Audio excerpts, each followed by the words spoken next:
জুলাই সনদ বাস্তবায়নে গণভোটের ফল প্রকাশের ১২ দিন পর গ্যাজেট সংশোধন করেছে নির্বাচন কমিশন। এতে প্রায় ১১ লাখ ভোট কমে যাওয়ার কারণও ব্যাখ্যা করেছে সংস্থাটি। বৃহস্পতিবার ইসি সচিব আক্তার আহমেদ বিষয়টির ব্যাখ্যা দেন।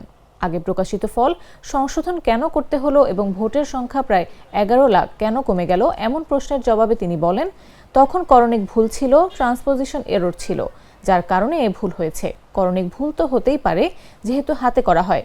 যেগুলো এদিক ওদিক হয়েছে সেগুলো সংশোধন করে পরে মাঠ থেকে দেওয়া তথ্য অনুযায়ী ঠিক করা হয়েছে। তিনি আরও বলেন, মূল প্রতিপাদ্য হ্যাঁ এবং না।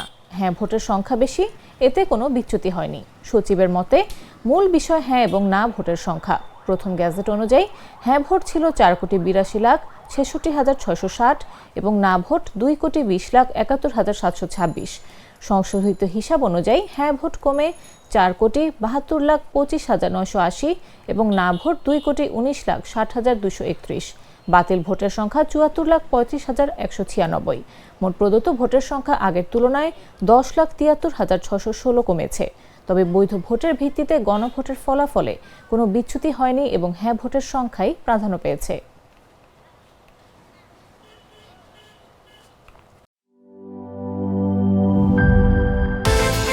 বিকাশ পেমেন্টে ১০,০০০ টাকার বেশি অফার। শপিং চলছে তো।